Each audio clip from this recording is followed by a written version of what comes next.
বাংলাদেশে যারা ইহুদি এজেন্ট আছে, ইসরায়েলের দালাল আছে, তারা হাল আমলে মারাত্মক বিপদ এবং বিপত্তির মধ্যে পড়েছেন। ইরানের ইসরায়েল আক্রমণ এবং এই আক্রমণের মাধ্যমে পুরো আরব বিশ্ব তো বটেই, সারা দুনিয়াতে ঈদের আনন্দ শুরু হয়ে গিয়েছে এবং তামাম দুনিয়ার মুসলিম সম্প্রদায়ের সঙ্গে সঙ্গে বাংলাদেশের সাধারণ জনগণ, এখানে হিন্দু, বৌদ্ধ, খ্রিস্টান বা উপজাতি নয়, আপামর সকল মানুষ একেবারে তাদের যে দুঃখ, তাদের যে বেদনা, তাদের যে কষ্ট সব কিছু ভুলে গিয়ে এখন ইরানের এই বিজয়কে উদযাপন করার জন্য যে যার অবস্থান থেকে কেউ দোয়া করছে, কেউ খাবার দাবার খাচ্ছে, কেউ দান খয়রাত করছে। এর ফলে কি হচ্ছে, বাংলাদেশে যে সকল ইসরায়েলি লবিস্ট গ্রুপ রয়েছে বা ইসরায়েলের দালাল রয়েছে এবং ইহুদিবাদের এজেন্ট হয়ে বাংলাদেশের সর্বনাশ দীর্ঘদিন যাবৎ যারা করে যাচ্ছে, তারা অনেকে গা ঢাকা দিয়েছেন, অনেকে বিপদের মধ্যে আছেন এবং অনেকে বোঝার চেষ্টা করছেন যে অনাগত দিনগুলো তাদের কেমন যাবে। এখন এই বিষয়টি আসলে কেমন, বাংলাদেশের মতো একটা মুসলিম দেশে ইসরায়েলের এজেন্ট থাকবে কেন, আর এত দূরে, সেই কোথায় তেল আবিব আর কোথায় বাংলাদেশ, এখানে ইসরায়েলের এমন কি স্বার্থ থাকতে পারে? আপনারা অবাক হয়ে যাবেন যে সেই 60-এর দশক থেকেই কিন্তু বাংলাদেশ নিয়ে ইসরায়েল কাজ করছে এবং সেই ইসরায়েলের যে কর্মকাণ্ড, এটি প্রথমে রয়ের মাধ্যমে পরিচালিত হতো এবং 70-এর দশক পর্যন্ত ইসরায়েল এখানে যা কিছু করতে চেয়েছে সেটি রয়ের মাধ্যমে করেছে, আবার রয় এখানে যা কিছু করতে চেয়েছে বা করেছে সেটা ইসরায়েলের পরিকল্পনা এবং প্ল্যান অনুযায়ী হয়েছে। আপনারা হয়তো অনেকেই জানেন যে ভারতের যে স্বাধীনতাটি, এটি অর্জিত স্বাধীনতা নয়। ভারতের স্বাধীনতা ভিক্ষার ধন। আমেরিকা এবং ইংল্যান্ড যৌথভাবে এটি বলতে গেলে তাদের যে সকল পাপেট রাজনীতিবিদ রয়েছেন তাদের হাতে দিয়েছেন। কিন্তু যারা সত্যিকার অর্থে সংগ্রামী, সেই নেতাজি সুভাষচন্দ্র বসু, শরৎ বসু, মাওলানা আবুল কালাম আজাদ থেকে শুরু করে সরোজিনী নাইডু, একেবারে প্রথম সারির যে সকল জাতীয়তাবাদী নেতৃবৃন্দ ছিলেন, তাদেরকে ঠেলে তারা তাদের যে পাপেট, তাদের যে দালাল, তাদেরকে ডেকে এনে জেল থেকে বের করে এনে সেই তাদের হাতে রীতিমতো এই ক্ষমতাটা দিয়ে বলো যে তোমাদেরকে স্বাধীনতা দিয়ে গেলাম, শান্তিপূর্ণ স্বাধীনতা অর্জন। এখন শান্তিপূর্ণ স্বাধীনতা অর্জনের পর পরবর্তীতে দেখা গেল বেশ কয়েকটি যুদ্ধ হয়েছে। সেটি হায়দ্রাবাদ দখল করতে গেছে হায়দ্রাবাদের নিজামের কাছ থেকে, সিকিম দখল করেছে, কাশ্মীরে তারা অভিযান পরিচালনা করেছে, চীনের সঙ্গে তারা যুদ্ধ করেছে, পাকিস্তানের সঙ্গে যুদ্ধ করেছে, একেবারে খুব অল্প সময়ের মধ্যে। এ সব কিছুই তারা করেছে আমেরিকা এবং যাকে বলা হয় ইংল্যান্ডের কথা মতো। তো আমেরিকা এবং ইংল্যান্ডের কথা মতো এই যুদ্ধগুলো করার পরে আমেরিকা এবং ইংল্যান্ড তারা এই জনপদে অর্থাৎ বাংলাদেশ, ভারত, পাকিস্তান এই অঞ্চলে তাদের যে দীর্ঘমেয়াদী স্বার্থ, সেই স্বার্থটি সরাসরি সিআইএর মাধ্যমে না করে মোসাদের মাধ্যমে তারা করার চেষ্টা করেছে। ফলে পৃথিবীর সবচেয়ে বড় যে স্থাপনাটি মোসাদের, ইসরায়েলের যে গোয়েন্দা এজেন্ট মোসাদ, সেটি কিন্তু ভারতে, এবং মোসাদই কিন্তু রকে তৈরি করেছে। রয়ের যে ফাউন্ডেশন, রয়ের যে গঠনতন্ত্র, সমস্ত কিছু মোসাদের হাতে তৈরি করা। তো কাজেই মোসাদ, ইসরায়েল, ভারত এর মধ্যে কোনো পার্থক্য নেই। তো কাজেই বাংলাদেশে কারা মোসাদের এজেন্ট, কারা ইসরায়েলের এজেন্ট, এটি আর মনে হয় নতুন করে বলার দরকার হবে না। এবং এখানে দেখুন, মোসাদ এবং ইসরায়েল এত চমৎকারভাবে বাংলাদেশের রাজনীতি নিয়ে তারা খেলে বিভিন্ন সময়টিতে।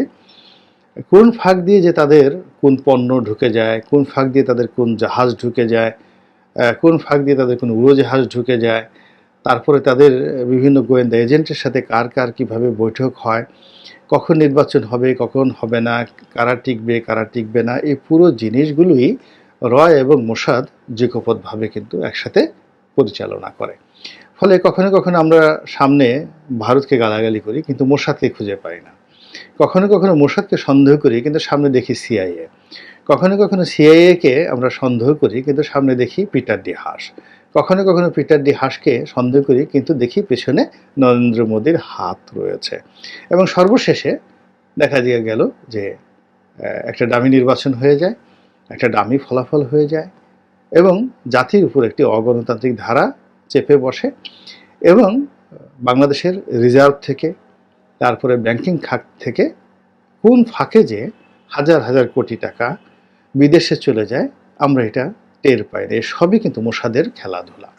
তো এই যে মোসাদের খেলাধুলা করার জন্য আমাদের ব্যবসায়িক সেক্টরে বিশাল একটা গ্রুপ রয়েছে, যারা অস্ত্র চোরাচালান, অস্ত্র বিক্রি, গোলাবারুদ চোরাচালান, গোলাবারুদ বিক্রি, অর্থাৎ বাংলাদেশের প্রয়োজনের জন্য বৈধভাবে বাংলাদেশকে অনেক অস্ত্র এবং গোলাবারুদ আমদানি করতে হয়। আবার অনেকগুলো প্রতিষ্ঠান, আপনি দেখেন এই যে কুকি চীন অস্ত্র পাচ্ছে, আরাকান আর্মি অস্ত্র পাচ্ছে, একটা সময় উলফারা অস্ত্র পেত। তো এই অস্ত্রগুলো যারা আন্ডারওয়ার্ল্ডে বিক্রি করে, ডন, তারাও কিন্তু এই মোসাদের মাধ্যমে, রয়ের মাধ্যমে এই ডিলগুলো করে থাকে, সিআইএর মাধ্যমে এই ডিলগুলো করে থাকে। তো এই জিনিসগুলো আবার এর মধ্যে কিন্তু চীনও আছে, মানে ওদের কাউন্টার কিন্তু আবার চীন রাশিয়ার বিভিন্ন সংস্থা আছে, এবং এগুলো করার জন্য বাংলাদেশে বিভিন্ন রকম দালাল রয়েছে, এজেন্ট রয়েছে।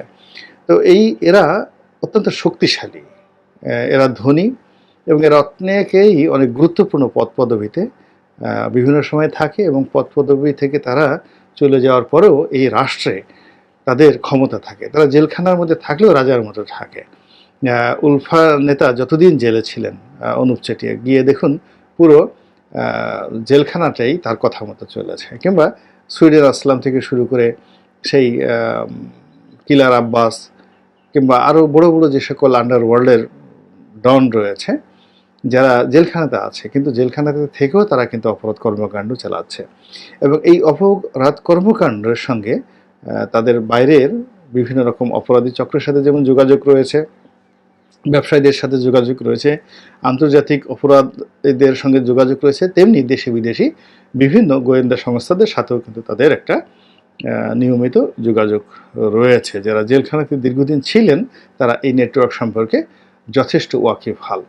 তো এই যে মোসাদ যে কর্মকাণ্ডগুলো নির্বিঘ্নে সেই 60-এর দশক থেকে আজ পর্যন্ত করেছে, এবং করার ফলে তাদের ভিতরে এক ধরনের অহমিকাবোধ, তাদের মধ্যে এক ধরনের আত্মবিশ্বাস, এবং তাদের মধ্যে এক ধরনের আক্রমণাত্মক যে চরিত্র, এটি গড়ে উঠেছে, যা এই প্রথম নজিরবিহীনভাবে ভারতের সেই মোসাদ বলেন, বাংলাদেশের মোসাদ বলেন, বা ইসরায়েলের মোসাদ বলেন, সকলের মধ্যে একটা প্রচণ্ড আতঙ্ক কাজ করছে। এবং ইরান যেভাবে ইসরায়েলকে বসিয়ে দিয়েছে, যেভাবে ইসরায়েলকে পথে বসিয়েছে, যেভাবে ইসরায়েলের সর্বনাশ করেছে, এবং যেভাবে ইসরায়েলের মূল ভূখণ্ডে যেটিকে বলা হয় ম্যাসিভ আক্রমণ, সর্বাত্মক আক্রমণ, ধ্বংসাত্মক আক্রমণ চালিয়েছে, ইসরায়েলের মনোভাব, মনোবল, এরপর তাদের যে চিন্তা চেতনা, সব কিছুর উপর রীতিমতো গজব পড়েছে।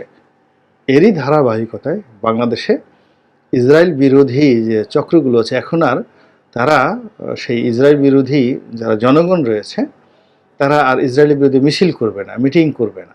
তারা ইসরায়েলের যে সমস্ত লোকজন আছে তাদেরকে পেলেই বা সুযোগ পেলেই তাদেরকে একটা ডলা দিয়ে দেবে, রীতিমতো ডলা দিয়ে দেবে, এবং সেই ডলা সব তলে তলে হয়ে যাবে। কিভাবে হয়ে যাবে আপনি আমি টেরও পাবো না, সেই ডলাটা হয়ে যাবে। এবং এটি যেহেতু দালাল হওয়া কিন্তু এত সোজা জিনিস না। 71-এ যারা মুক্তিযুদ্ধ বিরোধী দালাল ছিল, আমরা তাদেরকে অনেক কথা বলি, কিন্তু এই সমাজে দেখুন যারা সিআইএর দালাল, যারা আমেরিকার দালাল, যারা ব্রিটিশদের দালাল, তো এই সকল দালালদের মেধা অস্বাভাবিক এবং অসম্ভব মেধা। তারা নিজের যে বর্ণ, এই বর্ণ গোপন রেখে নীরবে নিভৃতে তারা কিন্তু ক্রমাগতভাবে তাদের অপকর্ম তারা চালিয়ে যায়। ফলে এই যে বাংলাদেশে এই মুহূর্তে যারা ইসরায়েলের দালাল রয়েছেন, আপনারা আন্দাজ করে নেন কারা কারা হতে পারে। তারা যেন তেন লোক নয়, তারা খামোশ হয়ে গিয়েছেন।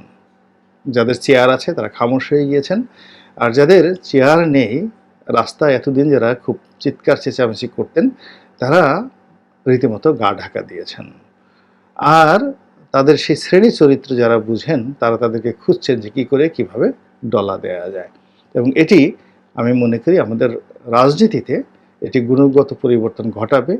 যদি ইরান আরও জয়লাভ করে, আরও সফলতা অর্জন করে এবং ইসরায়েল নামক রাষ্ট্রটি যদি আরও বিপর্যস্ত অবস্থার মধ্যে পড়ে, এমনকি শেষ হয়ে যায়, আপনি দেখবেন যে বাংলাদেশের রাজনীতির যে গুণগত পরিবর্তন, সেই গুণগত পরিবর্তন ব্যাপক আকার ধারণ করবে এবং রাজনীতির আকাশে নতুন সূর্য আমরা দেখতে পাবো।